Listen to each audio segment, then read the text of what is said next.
Denver has a man who is playing at the absolute peak of his powers, and so nothing can be taken away from him.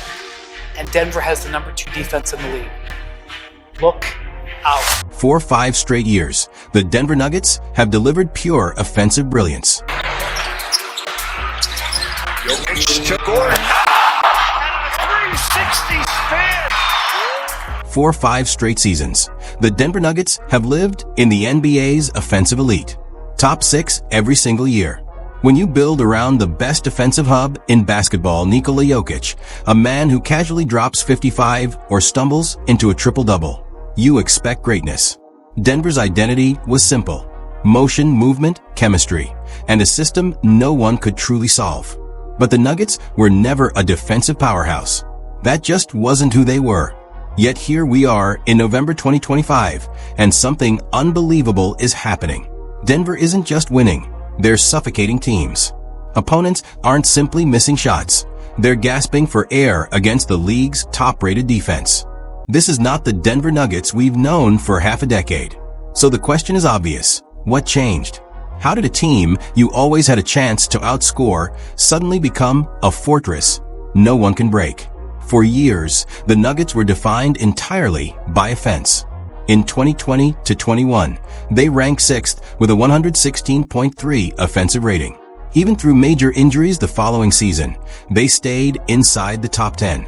Their 2022 to 23 championship run saw them rise to 5th, and they repeated that ranking in 2023 to 24 at 117.8. Last season, they delivered their best offensive rating yet, 4th in the league at 118.9 points per 100 possessions, more than 5 points better than league average.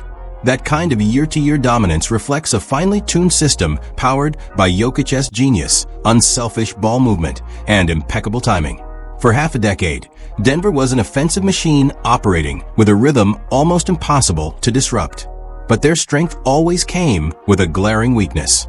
Across those same 5 seasons, Denver's defense hovered between average and concerning, 11th in 2021, 15th in 2021 to 22, and 13th during their championship run.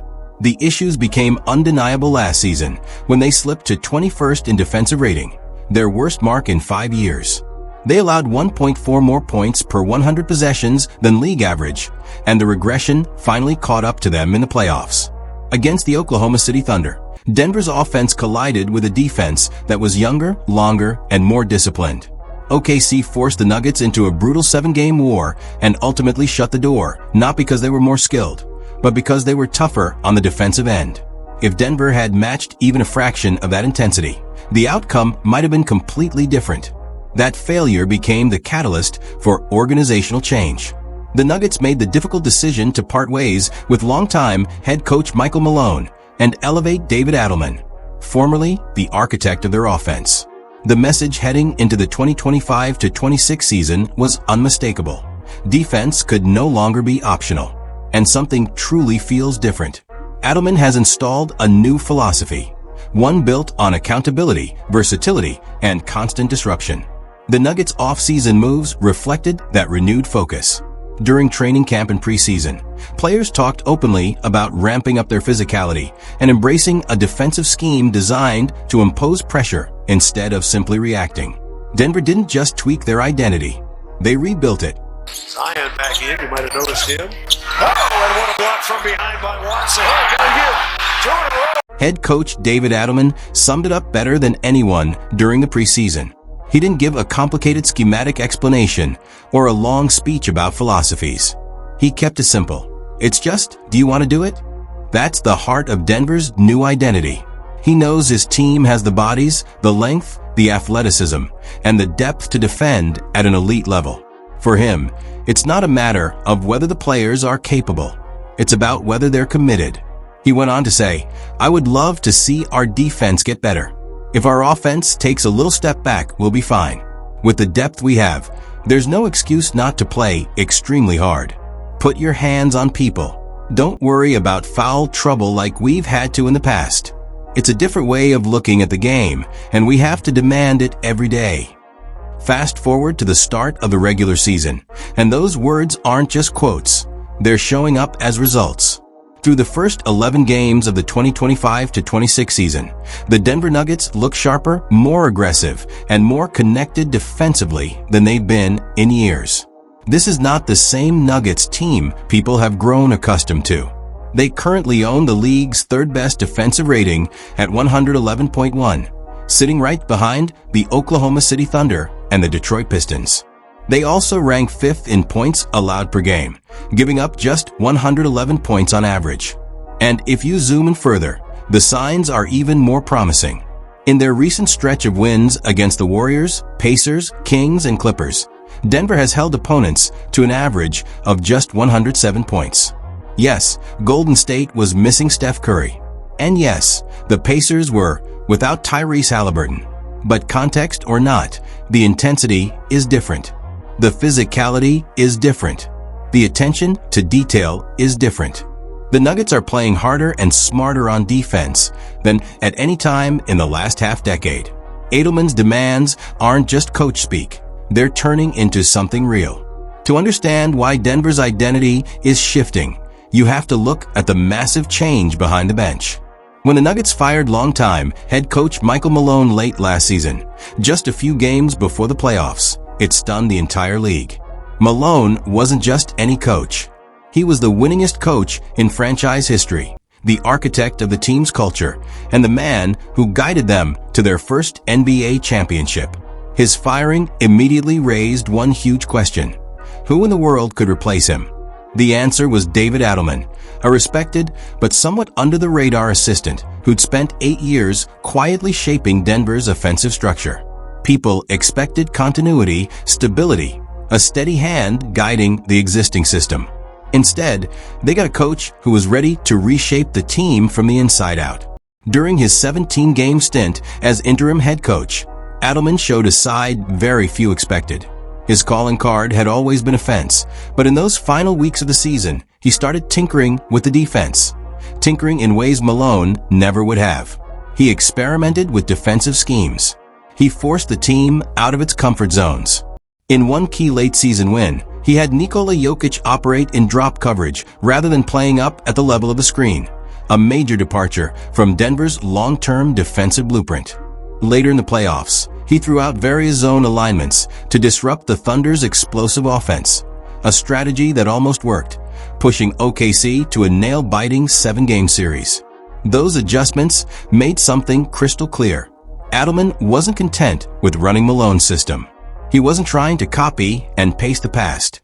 He was rewriting Denver's identity, breaking the mold the Nuggets had relied on since the 2018-19 season. To take that overhaul even further, Adelman brought in Jared Dudley, a 14-year NBA veteran, championship winner, and highly respected locker room presence, to oversee the defense. Dudley's influence has been obvious from opening night this season. Through 11 games, the Nuggets have leapt from 21st in defensive rating last year all the way to 3rd. And it doesn't feel like a fluke or a hot start. It feels structured, intentional, and sustainable. Denver is no longer playing frantic, chaotic defense. Instead, their system is organized. They push the pace when it makes sense, but slow things down and play methodically when needed. The offense still relies on trust, ball movement, spacing, and exploiting mismatches, everything that's always made them great. But now that offense is paired with a defense that's finally worthy of championship aspirations. For the first time in years, the Nuggets aren't an offense-only juggernaut. They're balanced. They're sharper. They're tougher. They're winning with patience, physicality, and precision. To really understand how this transformation took shape, you have to go back to last season's playoffs. Even though Adelman was technically an interim coach at the time, that's when his fingerprints first appeared.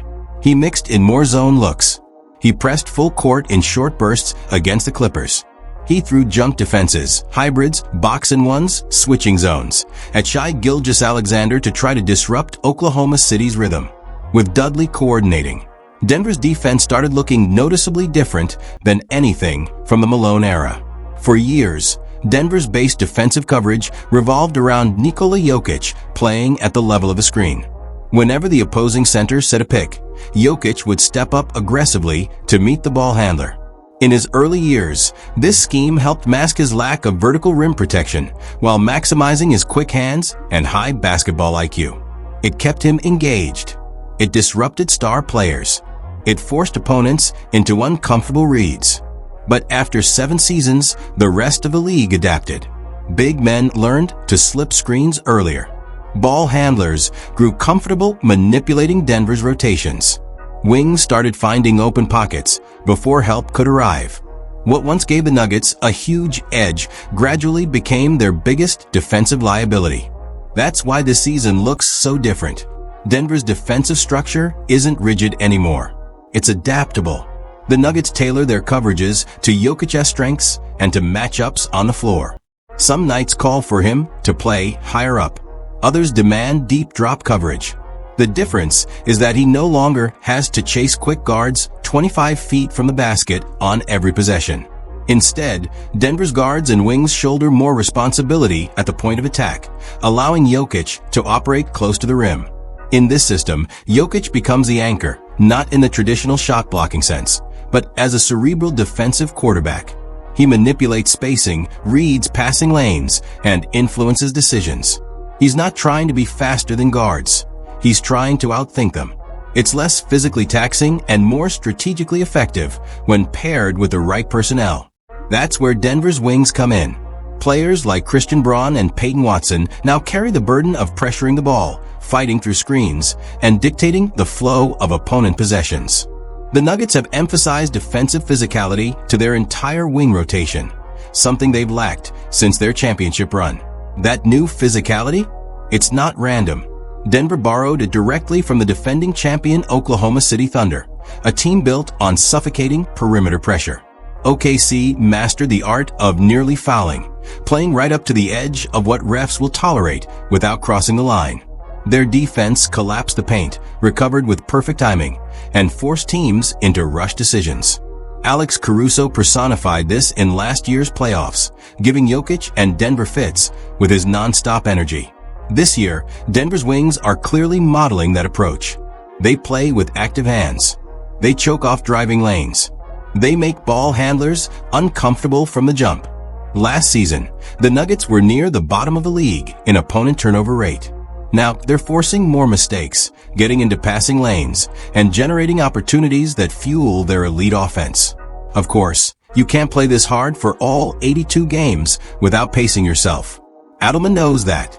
The Nuggets aren't trying to be the most relentless defense in the league every night. They're building habits that can be amplified come playoff time. That's how champions operate. Still, small sample or not, the early signs are undeniable. Denver's defense is the sharpest it's been in years. And the personnel behind this resurgence deserve a spotlight. Start with Peyton Watson. He led the league in blocked three-pointers last season, a wild accomplishment considering how few minutes he played compared to other wings. And he isn't just a perimeter disruptor. Over the last 2 seasons, opponents have shot just 52% within 6 feet of the rim when Watson is the closest defender. That's the 6th best mark in the entire NBA. His combination of length, instincts, recovery speed, and timing makes him one of the most quietly elite defenders in the league. Then there's Christian Braun. After Kentavious Caldwell-Pope left in free agency, Braun was thrust into a bigger role. The Nuggets made a conscious decision to bet on their young core, and Braun has validated that trust. He's a grinder, fighting through screens, applying ball pressure, taking tough matchups, and providing the scrappy edge Denver needs. His offense still fluctuates, but defensively, Braun is rock solid and only improving. Next is Cam Johnson, one of Denver's biggest off-season additions. While his jumper hasn't fully clicked yet, his defense has been a revelation. He fits seamlessly into Denver's schemes, capable of switching onto almost any position. According to Synergy Sports, Johnson is allowing just 0.58 points per possession defending pick-and-roll ball handlers, a number that ranks in the 90th percentile. He's not loud or flashy defensively, but he's calm, smart, and positioned correctly, which is exactly what this system needs. And then, of course, there's Aaron Gordon, the backbone of Denver's perimeter defense for years. Before the season began, he made his priorities clear. He said, "I'ma just turn up on defense." We have so much talent on the offensive side. I'm not even really worried about it. Like CB was talking, I'll just take what's open for me. But really, I'm just worried about the defense. Gordon's commitment has been obvious. His versatility, guarding everyone from elite wings to small ball centers, gives Denver the flexibility to run virtually any coverage. Even the smaller role players are stepping up. Spencer Jones, in limited minutes, has held his own against stars like Devin Booker and Pascal Siakam, earning Adelman's trust in key defensive moments. When your bench players defend like starters and your starters defend like all defense candidates, you're doing something right. And that's what Denver has now, a real defensive culture. Not just a scheme, not just a temporary emphasis. A full organizational identity built on accountability, toughness, and adaptability. On the other end of the court, the Nuggets remain the Nuggets. Second in offensive rating, fluid, unselfish, impossible to guard when the ball is humming. And now they're the only team in the league ranked top 5 in both offense and defense. This isn't a coincidence. The numbers are real. The energy is real. The buy-in is real. Denver is 9-2, riding a 6-game win streak, and they found a rhythm that looks sustainable. Can they stay in the top 5 defensively for the entire season? That's the big question. If they can, they'll be in prime position to make a serious title run, one that could rival or even surpass their 2023 championship journey. The rest of the Western Conference should be on notice. This is no longer a team you can outscore, outpace, or overpower. The Nuggets finally have balance. The one missing ingredient they'd been chasing for years is here. And with Jokic anchoring the entire operation, fully bought-in teammates around him, and a coaching staff unafraid to innovate, Denver is positioned to be as dangerous as any team in the NBA. Let me know if you think the Nuggets can sustain this new defensive identity, or if they'll slide as the season gets deeper. Drop your thoughts in the comments below, hit like, hit subscribe, and check out the other videos on the screen if you want more deep dives like this one.